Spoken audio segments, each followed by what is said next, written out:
Francesco, it's great to talk to you, great to meet you. Thank you. This film is premiering tonight at TIFF, the screening premiered at Cannes earlier this year. What has the journey been like for you screening this at different film festivals and this being your second one? What does the film festival circuit mean to you?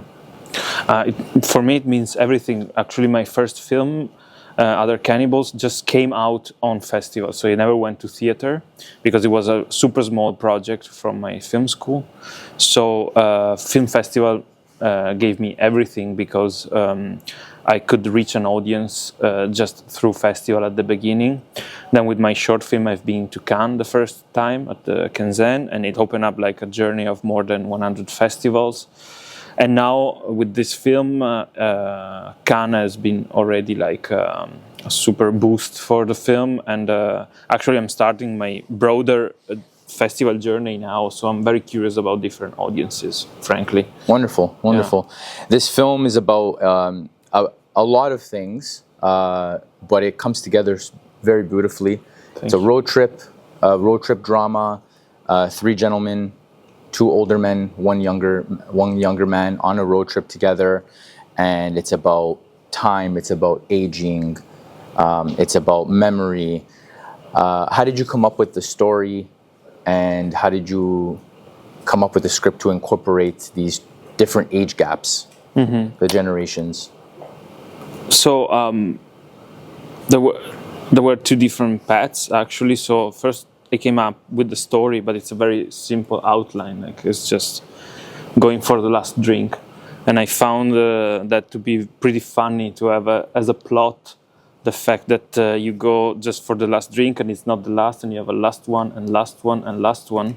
And I thought it was a pretty cool mechanism for a screenplay, and pretty good mechanism for a story, like to explore different places and different aspects of life, of memory, as you said, of also different landscapes through this mechanism. And when we were writing, like I wrote a lot going around, like overhearing conversation in bars and public spaces, and I used to write them down. And so I worked a bit like a photographer. I had a lot of scenes written down, and then with my co-writer, we chose some of them. You know, like when you go around and you take a lot of pictures, maybe you take 100 pictures and then you come up with 10 picture selection. So that's how our approach was. And we had a map, and we drew the path, the journey on the map, and then we selected different scenes and we put them together. The title of the film, Last One for the Road, the story being about guys who, you know, get drinks constantly, and it always being the last one. There may be some cultural differences from, you know, taking place in Italy and here, but that's something that's international. Yeah. Wherever you go, you're always going to have people that are like, one more drink, no, one more drink. How did you come up with that title, and why the change to English? Yeah, so the first title, it refers to a peculiar space and landscape in Italy, which is the landscape between the lagoon of Venice and the Dolomites, and it's a space that it's never portrayed. It's never been portrayed in cinema, like rarely, and it's never portrayed also on the national narratives. Let's say that we never talk about this space, and so I wanted to give it the dignity to have a name, and so I come up with the name. Like the title of the film is the name of this area, this geographical area.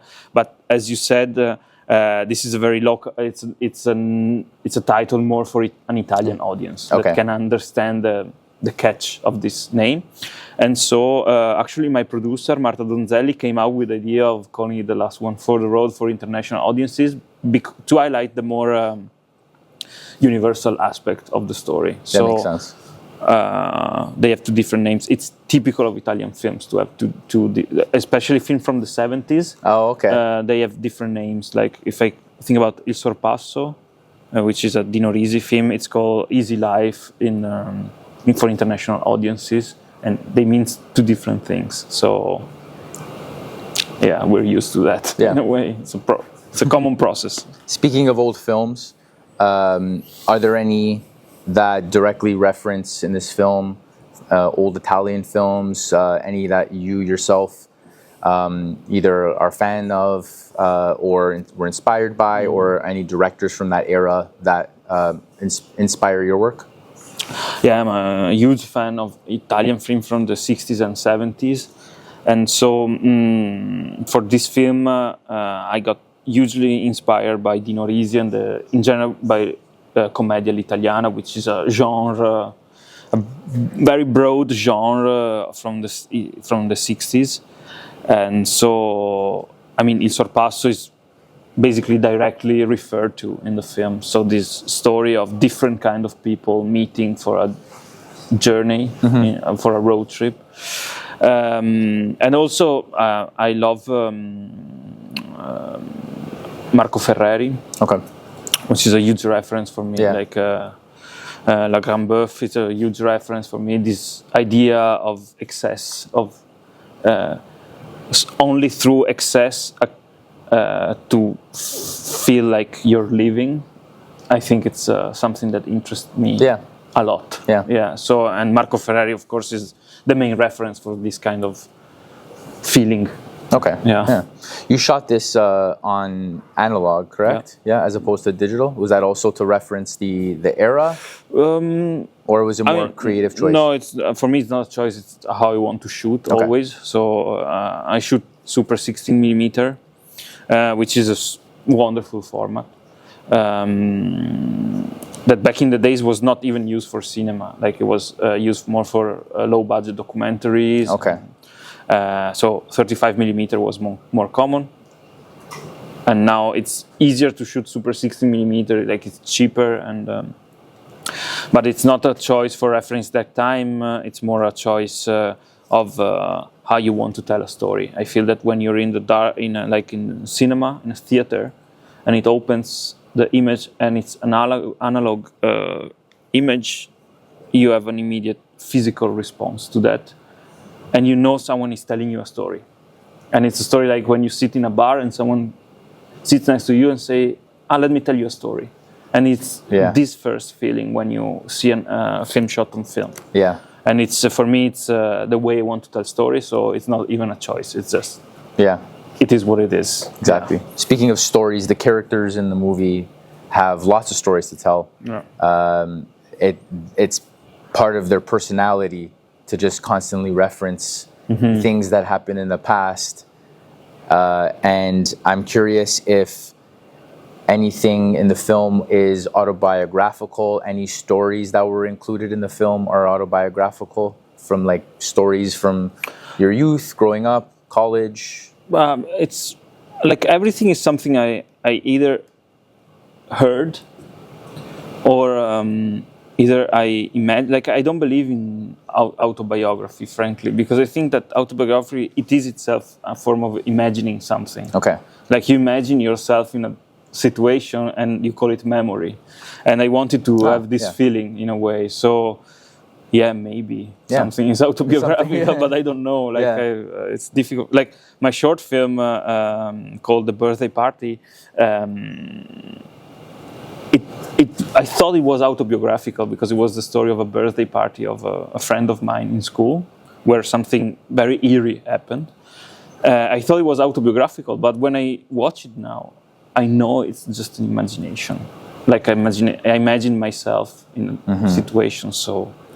I think that's also what they do. Also, their memory are more about imagination than memory itself. I think we all have that.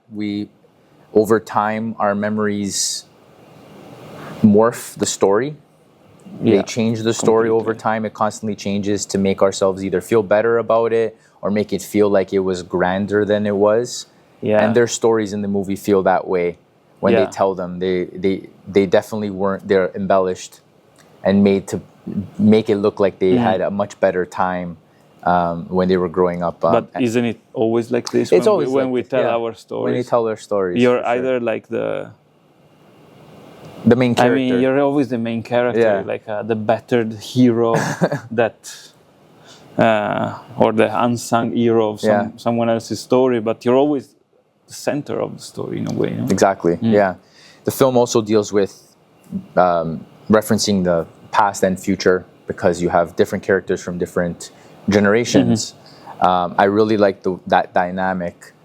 Was the story always planned to incorporate that third character for that dynamic, or was it originally just the two characters? So I don't really plan. Like I try to know my characters so well that I find their voice and I try to go with them. So when we start writing, we don't know where we're going, and I try to follow them. And when they met Giulio at some point, I was like, oh, this is an important. It's not like the other meetings they have during that night, but it's an important meeting. And the character of Giulio grew and grew and grew.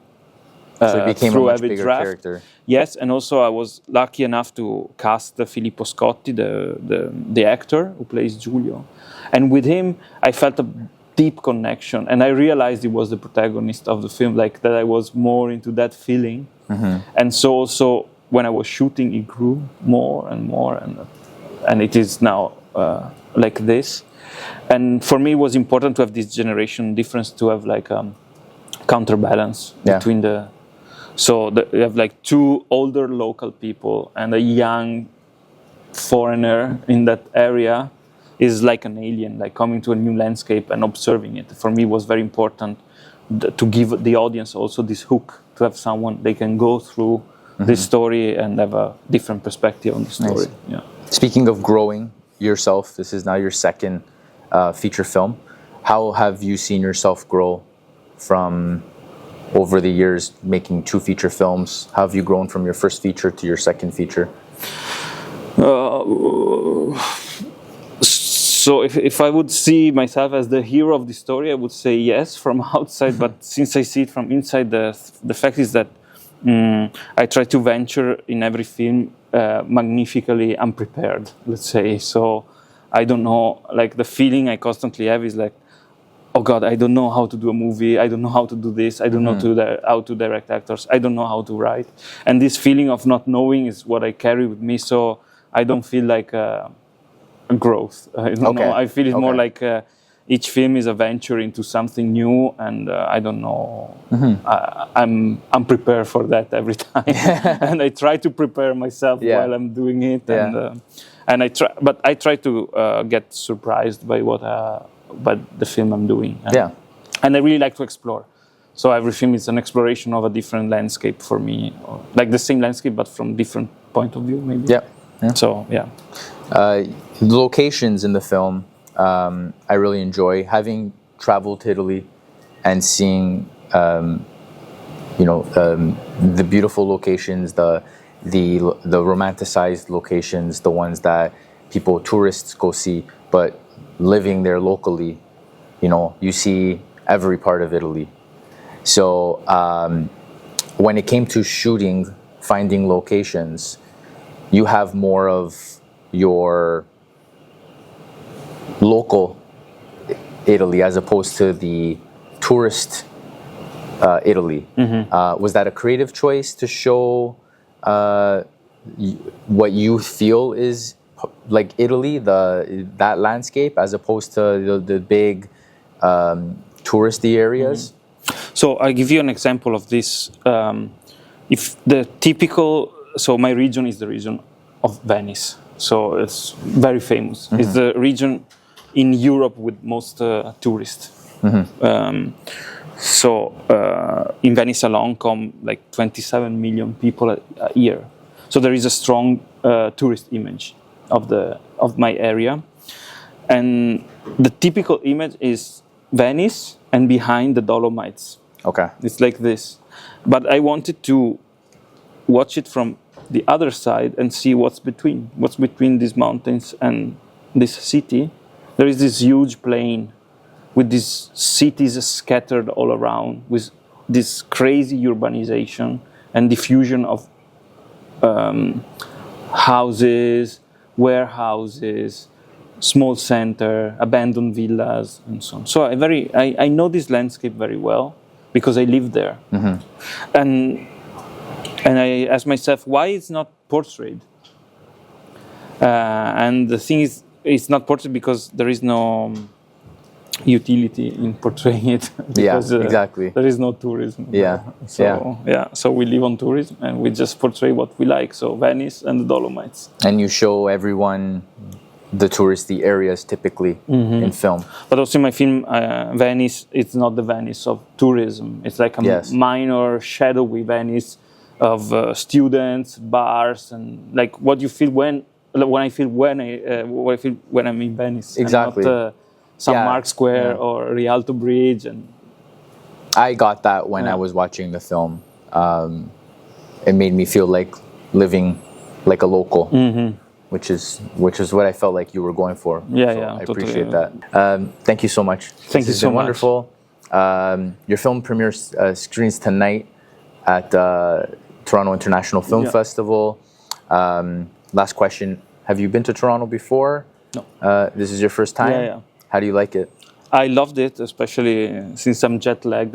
I got the chance to walk around a lot, today at 4 in the morning till 9, and I'm very fascinated by the city. Yeah, well, you got us on some good temperature. Yeah. So thankfully. Yeah, it's warmer than warmer than expected. Yeah. Thank you so much. Thank you. It's been great. Thank you.